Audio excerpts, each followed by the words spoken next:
conviene no olvidar la línea que estamos siguiendo este año, que es la de la teología del gozo, de la verdadera teología, puesto que, como estamos viendo ya ahora, toda otra teología es una propedéutica o introducción a la teología del gozo.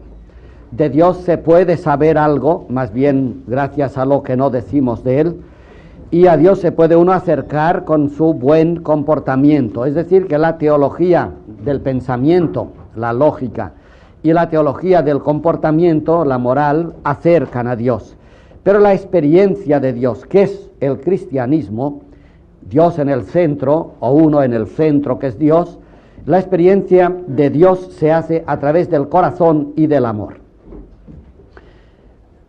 Sin duda, Cristo tenía dificultades para dar a entender lo que quería dar a entender, lo que nosotros vamos a decir hoy y durante todo el curso. Cuando uno dice que a Dios no se le acerca a uno tanto por la inteligencia ni por el comportamiento bueno y correcto, cuanto por una experiencia cordial y amorosa, uno corre el peligro de decir que Dios, primero, no es conocible, pero segundo, que Dios es un objeto del sentimiento, es decir, que Dios es un tema de sentimentalismo. Y a Dios se acerca uno por la cordialidad, por el temblor del corazón, por la sensibilidad, por la capacidad de emocionarse, y todo esto es muy superficial si no se tiene cuidado, muy superficial. Tan superficial que entonces resultaría que a Dios se le tiene cuando se le siente y no se le tiene cuando no se le siente, lo cual sería horrible. Ven cómo es difícil de decir, y desde luego desde la ignorancia más difícil todavía, pero Cristo se encontró con este mismo problema. Hay que tener cuidado cuando hablamos de Dios, y si logramos decir las cosas concatenadamente, de forma que unas se vayan colgando de las otras, al final sí que podremos tener una idea de lo que queremos decir cuando decimos que Dios no es decible, sino que es experimentable. Pero claro, ya dije, no sé en qué lección, que esto es un capicúa. Dios no es decible, pero es experimentable. Pero para decir que es experimentable, yo tengo que decirlo. Luego, ¿cómo se entiende esto? De Dios no podemos decir nada, sino que le podemos experimentar. Pero es que resulta que para que alguien experimente a Dios, necesita que le digan algo de Dios, ¿verdad? Entonces sería un círculo del cual no podríamos salir, condenados a dar vueltas eternamente en el eterno retorno, sin retorno, y perdidos ahí en las vueltas que da la vida. Yo creo que si retenemos estas ideas, más lo que dijimos el otro día, más otra idea que está dicha de antiguo, que es que hay que hacer la teología por etapas, desgraciadamente, y que hay cosas que se dicen consecutivamente, pero que son contemporáneas, como en la historia. Entonces, si retenemos estas ideas, creo que hoy vamos a dar un paso importante en la inteligencia de lo que se quiere decir cuando Dios no es inteligible. Por lo menos esto se puede entender, ¿verdad? Podemos entender que Dios no se puede entender, pues eso. Y entonces decimos, bueno, entonces un acercamiento a Dios, ¿cómo se hace? Si no es por la razón. Yo me acerco a la matemática en la medida que penetro sus secretos. Si Dios no es asequible a través de la razón, y lo es a través del corazón, ¿qué queremos decir cuando decimos que Dios no es pensable, sino que es sensible? Sensible en el sentido de ser capaz de ser sentido, entra en el sentimiento. Decimos en realidad que de Dios se tiene una experiencia o no se tiene nada. Y Jesús, que se encontró con el problema de explicarlo por parte del auditorio, se inventó una serie de cosas. Una es fundamental. Y esta fundamental, que la que decimos hoy, es lo que llamamos la kenosis. Esta palabra, kenos, en griego, significa vacío. Kenos. Que en griego moderno hay otra palabra que es esta, kainos, que se lee kenos. Ahí en griego se lee como en francés. Entonces hay dificultad si uno no lo entiende bien. Hay un kenos con épsilon, que significa vacío, y hay un kenos, que se escribe kainos, que significa nuevo. Este kain aquí, es la raíz siempre de novedad. Fíjense, en latín existe, lo que pasa es que tiene el prefijo re, ven el cain, zen, cain, ken, requens es reciente. Lo digo para que no nos equivoquemos, estamos hablando de kenos con epsilon, que significa vacío. Bien.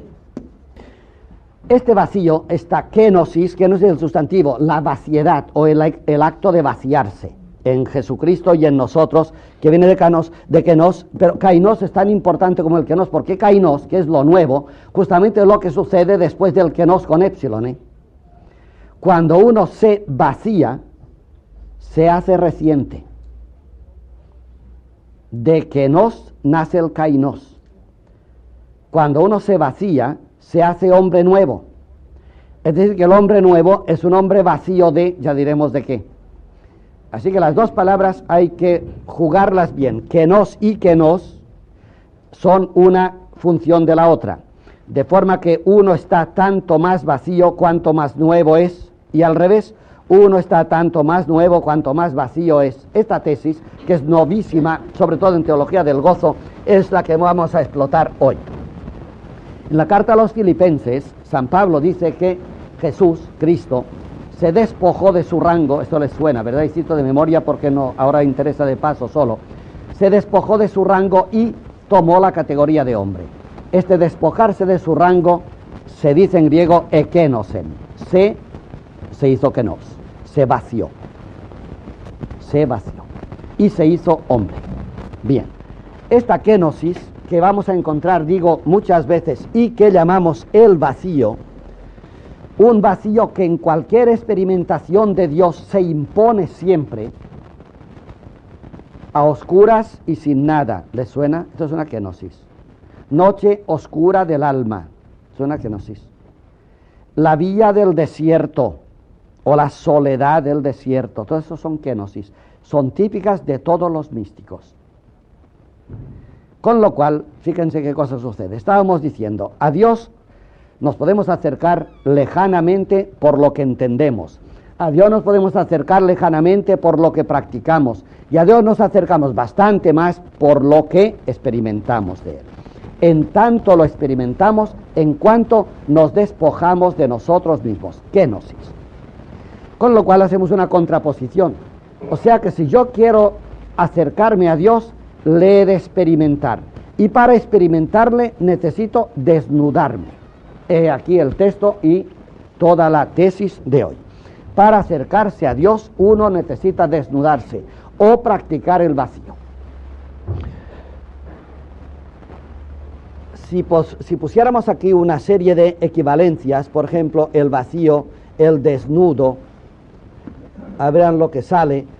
El desprendimiento, otra vez es un vacío. Pongo equivalentes en castellano. El desprendimiento, la pobreza, evidentemente, la pobreza de uno, la desgracia, la marginación. Estas cosas ya suenan bastante más, ¿verdad? Y, sobre todo, el desespero en el sentido de que ya no queda esperanza. Y lo ponemos así, ya que no tenemos una palabra que nos pueda decir lo que queremos. Ya no queda esperanza. Llega un momento en que uno espera, tiene desgracias, pero espera, y sigue la desgracia y espera, pero un poco menos. Y al final ya la desgracia es tal que ya no puedo esperar más. Ya no queda esperanza. Bueno, esto es una kenosis, un vacío. Vamos a ver, pues, si a través de Jesús nos acercamos y hacemos un catálogo, ya verán ustedes. Cuando leemos los textos de los evangelistas, sobre todo de San Mateo, que es el que más tiempo ha dedicado a la kenosis, nos encontramos con un hecho que no solemos meditar suficientemente. Jesús, al aparecer en su vida, está siempre rodeado de un escaparate nada deseable, detestable. En cualquier momento que sorprendas a Jesús, con por ejemplo, una cinta, un film, que lo sorprendiéramos en su vida, ¿verdad? En cualquier momento se le ve rodeado de ovejas negras. Las blancas no están. Esto ya está dicho. Así que si aquí hay ovejas blancas, que sepan que no son del redil de Cristo. Cristo solamente quiere ovejas negras. 2 puntos después de ovejas negras. Publicanos. Fíjense el escaparate. Publicanos, prostitutas, samaritanos, que son los malditos, no son judíos los samaritanos, leprosos, viudas, qué desgracia, ignorantes, enfermos, ciegos, cojos, tullidos, lo que llamamos hoy outsiders, ¿no? Gente marginada, y en el mejor de los casos, niños. Bueno, pues esto es el espectáculo humano. Herodes, Pilatos, el sumo sacerdote, los fariseos y los escribas nunca aparecen alrededor de Jesús, si no es para darle bofetadas, claro. Pero acompañándolo, nadie. Es decir, que la gente que Jesús arrastra es tremendamente sospechosa. Lo tirado de la ciudad. Lo que decía Marx, ¿se acuerdan? Es un fenómeno típico de la aparición de lo religioso. Cuando lo religioso aparece, siempre se ve rodeado de mujeres, viejos y niños, que son el desecho de la humanidad. Decía Marx, los viejos porque ya no son, los niños porque todavía no son, y las mujeres que ni son ni serán. Qué curioso, ¿verdad? Noten que estamos hablando del fenómeno religioso. Esto da risa, y la verdad todos sentimos en el fondo que esto objetivamente no es verdad, pero circunstancialmente sí que es verdad. Ustedes van por la iglesia de vez en cuando, pues entreténganse a ver quién está en la iglesia y verán. Mujeres, viejos y niños, no falla. No falla. Sí, ya sé que es circunstancial, pero es más profundo el tema. Ya lo he explicado alguna vez y no tengo para qué, y si alguien quiere protestar, que no me proteste a mí, pero ya lo tengo explicado. De todas formas, hoy veremos esto que queremos disimular muchas veces. Marx diría, viejos, niños y mujeres, porque son los desheredados de la humanidad, es decir, son hombres frustrados. Cuando un hombre está frustrado, porque ya no el viejo, o porque todavía no el niño, o porque la mujer, que es una frustrada, en tiempos de Marx, en el siglo pasado lo era, evidentemente. Entonces, como son unos frustrados, se arriman a lo religioso. Por esto lo religioso aparece siempre rodeado de marginados, de gente frustrada, de gente tonta. Bien, pues entonces esto daría razón del tiempo de Jesucristo. Cristo no se presenta nunca rodeado de poderosos o de santos, los fariseos son sus enemigos, o de sacerdotes, nunca. Sino que se presenta rodeado de publicanos, prostitutas, samaritanos, leprosos, viudas, ignorantes, enfermos, ciegos, cojos, tullidos y niños. Esto tiene una lección, evidentemente. Claro, en la pizarra he puesto la palabra, empecemos pues. La gente vacía, vaciada, kenosis. Esto es difícil de entender, ¿verdad? Y más cuando la teología del gozo nos ha enseñado que hay 3 etapas en la vía o en el camino del proyecto de Dios, que son la primera, la creación. Esta creación camina necesariamente hacia la redención o encarnación. Es el número 2. Y la encarnación a su vez camina hacia y se llena de sentido en la salvación o consumación. Esto ya nos daba una clave en la teología del gozo, y es que la creación no es un cuadro cerrado y muerto, sino que tiene su razón de ser en que desemboca en la encarnación. Todo se creó para que Cristo viniera, no lo desenganchen, porque si no les queda el agustinismo teológico, que es peligroso. Dios creó y se quedó con la creación, y ahí está la creación, que es lo que Dios quiere. Y luego lo demás pues viene porque el hombre pecó, y como el hombre pecó, Dios se tuvo que inventar la encarnación. Esto es una barbaridad. Dios creó para que Cristo se encarnara, así que la creación camina hacia la encarnación, y camina tan esencialmente hacia la encarnación, que si Cristo no se ha de encarnar, Dios no empieza a crear. Todo se hizo por Él, para que Él viniera, y sin Él no se hizo nada. Por tanto, la creación no existiría si no hubiese tenido que venir Cristo. Tan esencial es la venida de Cristo, prescindiendo de si Adán peca o no peca. Pero es que además, la encarnación de Cristo no se produciría si Dios, creador, no quisiera, a través de la encarnación, número 2, llevar todas las cosas a una consumación gloriosa, que es una apoteosis de Dios o un descubrimiento de contacto amoroso con Dios.